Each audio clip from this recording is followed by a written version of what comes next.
Have you ever wondered whether luck is a matter of destiny or a deal with the devil? Let us introduce you to Jack, a man whose fame was known far and wide in a small town nestled among the rolling hills. Jack, with his winning smile and silver tongue, was the embodiment of fortune. Every card turned in his favor, every roll of the dice a stroke of luck.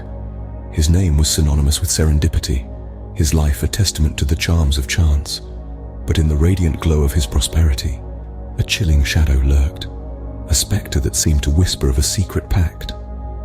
For Jack's good fortune wasn't just a fluke of fate. It was a double-edged sword, a blessing with a curse. Every stroke of good luck, every windfall, every triumph was shadowed by a dark echo, a chilling reminder of a pact made long ago. Legend had it, Jack had struck a deal with the devil. This was no ordinary tale of luck or happenstance, but a story steeped in the eerie lore of the supernatural. It was whispered among the townsfolk that Jack, our seemingly fortunate protagonist, had made a pact with the devil himself. A Faustian bargain, born out of desperation and despair, signed in blood and sealed with a promise of boundless luck. The legend painted a vivid picture. Imagine a man at his wit's end, his back against the wall. The world seemed to have turned its back on Jack, and in his desperation, he reached out into the shadows where the devil was waiting. With a sly grin and a contract in hand, the devil proposed a trade. The deal was simple, yet chilling. Jack's soul in exchange for a life filled with prosperity and success. For a while, it seemed as though Jack had struck gold. His life was transformed almost overnight.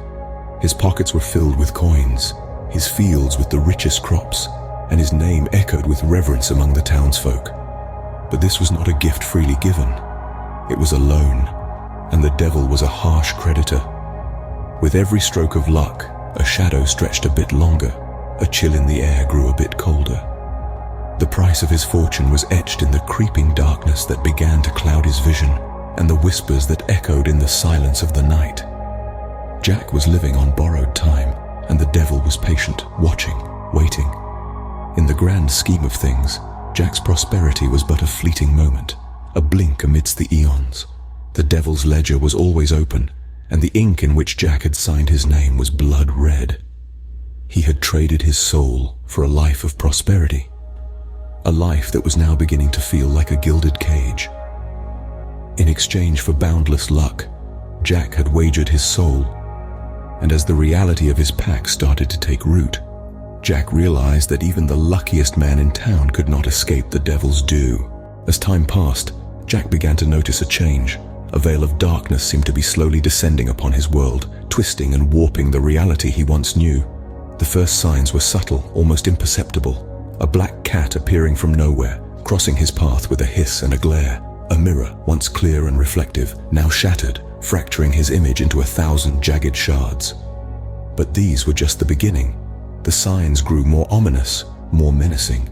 The once bountiful fields surrounding the town began to wither and die, the vibrant green stalks turning to a sickly yellow. The livestock, once healthy and robust, fell ill, their once vibrant eyes now dull with sickness.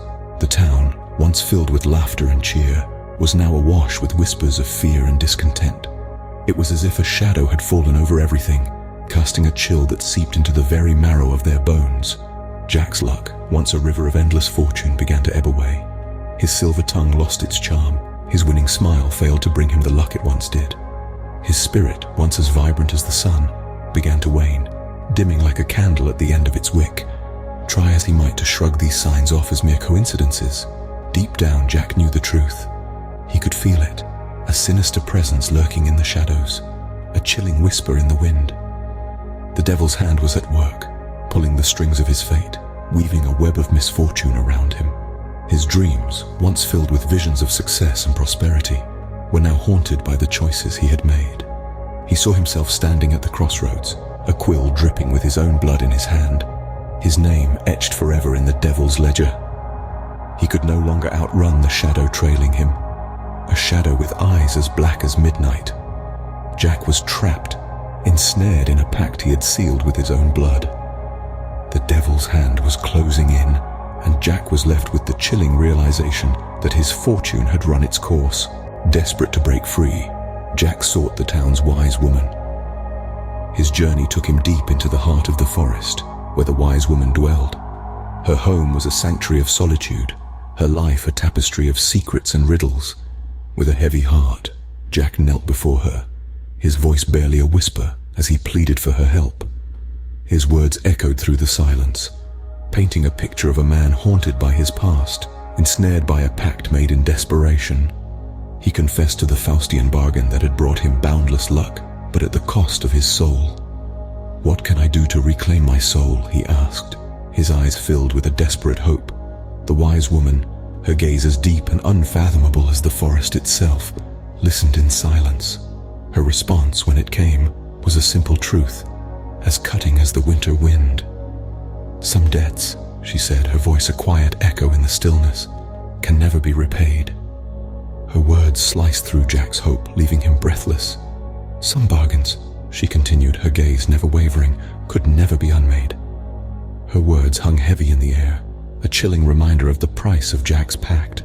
His plea for salvation was met with a harsh reality, a reality that some choices, once made, were irrevocable, and their consequences inescapable. The path to redemption was not a path of undoing, but of acceptance and atonement. And with that, Jack understood. Despite his desperation, despite his regret, there was no undoing the past. There was only moving forward. Some bargains could never be unmade. With a heavy heart and steely resolve, Jack returned to face his fate. The town square, once a place of joy and celebration, now stood as the stage for his redemption. Jack, once the luckiest man in town, found himself standing alone, facing the consequences of a pact made in desperation. In the silence, he made his vow. He pledged to atone for his sins, to make amends to those he had wronged. No longer would he rely on luck or charm, but on the strength of his will and the courage of his heart. His voice echoed through the square, reaching out to the townsfolk hidden in the shadows. He spoke of his regret, his wish to undo the harm he had caused. He promised to live with honor and humility, to serve as a beacon of hope rather than a symbol of greed. And as he spoke, something shifted. The shadows seemed to recede. The chill in the air lessened. The devil's hand, once a looming presence, started to fade away.